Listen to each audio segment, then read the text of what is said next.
नमस्कार दोस्तों, बोधि value channel में आपका स्वागत है। दोस्तों, आज के समय में हर 20 साल के नौजवान को इतनी चिंता होती है कि चिंता की वजह से उनका किसी भी काम में मन ही नहीं लग रहा। वह हमेशा परेशान ही रहते हैं। ना तो वह अंदर से खुश होते हैं और ना ही उनके अंदर कार्य करने की शक्ति है। फिर भला उन्हें कामयाबी कैसे मिलेगी, वह अपनी मंजिल तक कैसे पहुंचेंगे? ऐसा करके वह खुद का ही नुकसान करते हैं। समय से पहले उनको बीमारी घेर लेती है। वो अपनी जिंदगी में हमेशा चुप रहते और खोए हुए रहते हैं। ऐसे में भला वो क्या कुछ बन के दिखा सकते हैं, मैं आपको एक कहानी के माध्यम से बताने वाला हूं। दोस्तों, एक समय की बात है। गौतम बुद्ध से उनके एक शिष्य ने एक बार पूछा कि महात्मा, क्या ऐसा संभव है जो मैं मेरे मन में सोचूं, वह सारी चीजें अपने आप मुझे मिलना शुरू हो जाए? बुद्ध बोले, ऐसा संभव तो है, लेकिन क्या इसके लिए तुम यह दो चीजें कर पाओगे? शिष्य बुद्ध से बोला, क्या सच में ऐसा संभव होता है? अगर हाँ तो महात्मा मुझ पर कृपा कर मुझे बताइए, ऐसा होना कैसे संभव है? मैं इसके लिए कुछ भी करूंगा। बुद्ध शिष्य से बोले, तो सुनो, तुम अपने मन में जो चाहो वह तुम्हें मिलने लग जाए। इसका पहला उपाय यह है कि तुम्हें अपने मन को अपने नियंत्रण में लाना सीखना होगा। जब तुम्हारा मन पूरी तरह से तुम्हारे काबू में आएगा, तब उस दिन तुम्हें अपनी मनचाही चीजें मिलना शुरू होंगी। शिष्य बुद्ध से बोला, लेकिन गुरुजी, मन को वश में कैसे लाया जाता है और इस समस्या का दूसरा उपाय क्या है? बुद्ध शिष्य से कहते हैं, मन को वश में लाने का सबसे पहला और महत्वपूर्ण उपाय अपनी इंद्रियों को संयमित करना होता है। तुम्हारी पांचों इंद्रियां जब तुम्हारे वश में होंगी, तभी तुम अपने मन को वश में करने में कामयाब हो पाओगे। नहीं तो कभी मान को काबू नहीं कर पाओगे। शिष्य कहता है, हे गुरुदेव, आप कहते हो कि इंद्रियों को काबू में करने से हमारा मन हमारे काबू में आएगा और फिर जो मैं मेरे मन में सोचूं वह चीज मुझे मिलने लगेगी। लेकिन गुरुदेव, इंद्रियां तो मेरे काबू में है। मैं जैसे चाहूं वैसे अपने हाथों को, आंखों को या फिर पेड़ों को हिला सकता हूं। फिर मुझे जो चाहे वो चीजें क्यों नहीं मिल पाती हैं? इस पर बुद्ध अपने शिष्यों से कहते हैं, बालक, तुम अपनी पांचों इंद्रियों की क्रिया के बारे में अपने मन में विचार कर रहे हो, लेकिन अपनी पांचों इंद्रियों को अपने काबू में रखने का असली अर्थ यह है कि तुम्हें किसी भी भौतिक चीज का मोह नहीं रहना, अर्थात भौतिक चीजों की इच्छा न करना। परंतु जब मनुष्य के मन के अंदर अलग अलग प्रकार के मोह उत्पादित होते हैं, तब उसका मन उन चीजों को देख दुखी होता है, जिस वजह से वह व्यर्थ की चिंता में फंसता चला जाता है।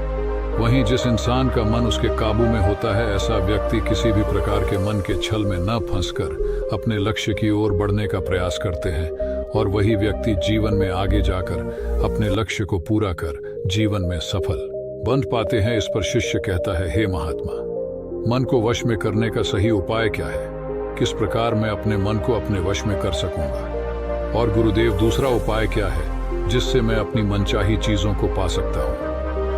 बुद्ध उस शिष्य से कहते हैं, तुम्हें अगर अपने मन को वश में करने का उपाय पता करना है तो तुम सामने दिख रहे पेड़ के नीचे 1 महीना हर दिन 2 घंटों के लिए मौन रहकर ध्यान करना सीखो। जैसे ही तुम्हारे इन 30 दिनों का सफर खत्म होगा, वैसे ही तुम्हें अपने मन को काबू में करने का उपाय मिल जाएगा।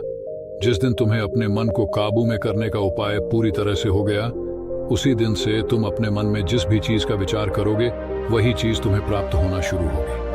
अगर तब तुम पैसे के बारे में या फिर संसार में मौजूदा किसी भी चीज के बारे में अपने मन में विचार करते हो, तो वह विचार तुम्हें अपनी मनचाही चीज को प्राप्त करने में तुम्हारी मदद करेगा। पर इसके लिए तुम्हें अपने मन को वश में कर पाना अत्यंत जरूरी है। जब तुम अपने मन को वश में कर लोगे, तभी मैं तुम्हें दूसरे उपाय के बारे में बताऊंगा। शिष्य बुद्ध को प्रणाम कर कहता है, यह तो काफी आसान कार्य है। 1 महीना ही क्या, मैं 1 साल तक 2 घंटे उस पेड़ के नीचे बैठ सकता हूं। आप मुझे आज्ञा दें। कल से ही मैं ध्यान में बैठने के लिए तैयार हूं। बुद्ध शिष्य से बोले, ठीक है, तुम पहले 30 दिन उस पेड़ के नीचे मौन रहकर ध्यान करके बैठकर दिखा दो, फिर हम आगे बात करेंगे। उस शिष्य को लगता है, गुरुदेव ने तो मुझे बहुत ही आसान कार्य सौंपा है, इसे तो मैं आसान पूर्वक कर सकता हूं। इसमें कौन सी बड़ी बात है? 1 महीना पेड़ के नीचे ध्यान ही तो लगाना है, इससे मैं आसानी से कर सकता हूं। शिष्य दूसरे दिन गौतम बुद्ध को प्रणाम कर उस पेड़ के नीचे मौन रूप से बैठ गया।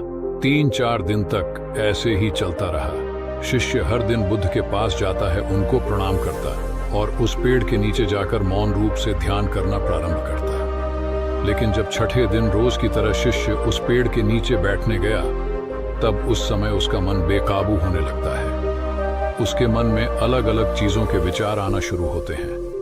उसने अब तक जिस लोगों से बुरा बर्ताव किया, अपने साथ गुरुकुल में पढ़ रहे भाइयों को उसने हर बार कैसे मूर्ख बनाया और अपनी तारीफ करने के लिए गुरुजी को कब कब झूठ बोला, इन सारी बातों के विचार उसके मन में उत्पादित होने लगे, जिससे उसका पूरी तरह ध्यान में मन लगना बहुत ही मुश्किल होने लगा। थोड़े दिन बीते। आज उस शिष्य का मौन रहकर ध्यान करने का 17वां दिन था, लेकिन उसके मन में बार बार आते हुए गलत विचार से उसके ध्यान को ठीक से करने नहीं दे रहे थे।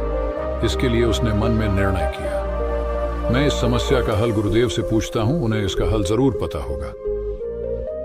18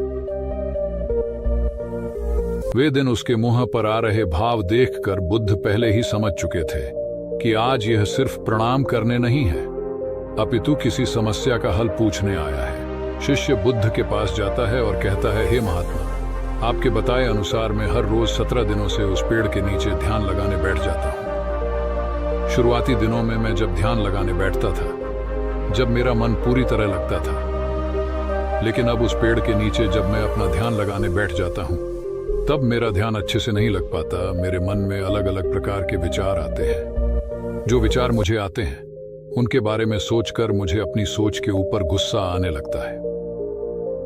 मैंने अपने गुरु भाइयों के साथ कितना गलत किया, कितनी ही बार मैंने आपसे प्रशंसा के खातिर झूठ बोला।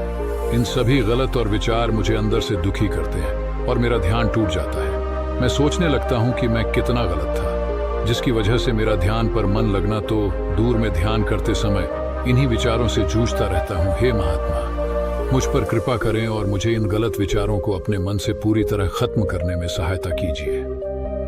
बुद्ध शिष्य से कहते हैं, तुम्हें जब मैंने पहले दिन मौन रहकर पेड़ के नीचे बैठने के लिए कहा था, अब तुम्हारे मन में किसी भी प्रकार के विचार नहीं आ रहे थे, लेकिन अब 18 दिन बीतने के बाद तुम्हारे मन में अपनी गलतियों के विचार उत्पादित हो चुके, जिसका कारण एक ही है। जब तुम अपने गुरु भाइयों के साथ मस्ती करते थे और सबको अपनी तारीफ करने के लिए झूठी कहानियां सुनाते थे, तब तुम शांत रहे, अपने मन से बातें न कर पाए। पूरे दिन गुरु के सामने बुरा बर्ताव करने में समय व्यतीत करते थे, लेकिन जब तुम आने अपने अंदर अपने मन से बातें करना प्रारंभ किया, तो तुम्हें अपने आप ही अपनी गलतियों के बारे में विचार आने शुरू हुए, जिसका कारण एक ही है।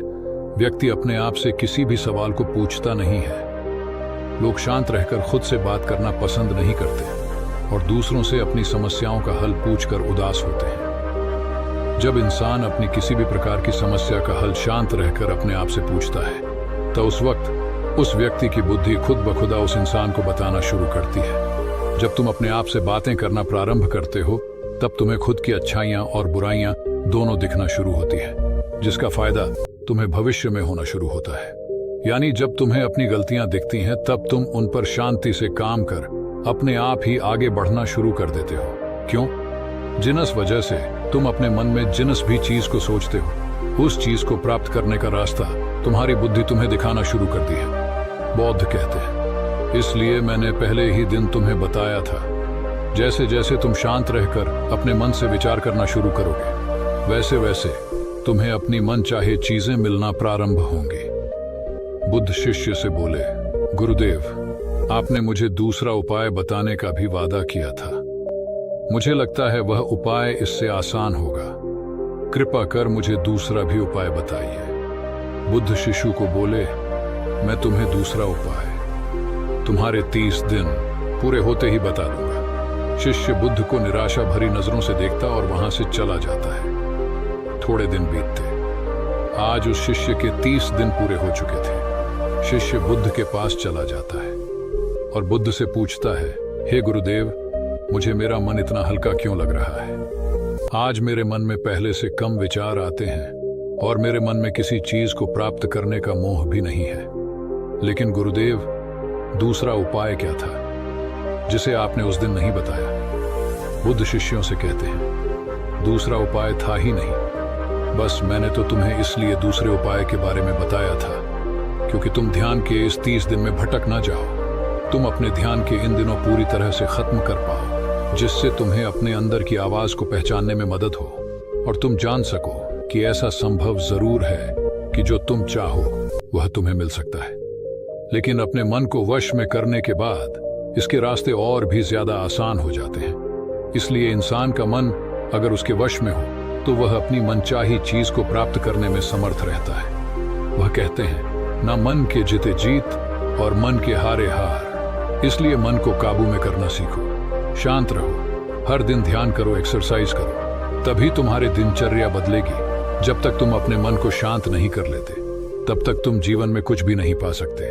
कुछ पाने के लिए मन का शांत होना जरूरी है और तब तुमको हर वह चीज मिलेंगे जो तुम सोचोगे। फिर वह चीज चाहे कुछ भी क्यों ना हो, आपको वो एक दिन जरूर मिलेगी। दोस्तों, गौतम बुद्ध की इस कहानी को आप अपने परिवार या मित्रों के साथ शेयर करके उन्हें भी बुद्ध के ज्ञान से अवगत करा सकते हैं। बाकी अगर ये कहानी आपको अच्छी लगी हो तो इस वीडियो को लाइक करें और ऐसी और कहानी सुनने के लिए बोधि वैल्यू चैनल को सब्सक्राइब करें। तब तक मिलते हैं हम आपसे ऐसी ही एक और प्रेरणादायक कहानी के साथ अगले दिन। धन्यवाद।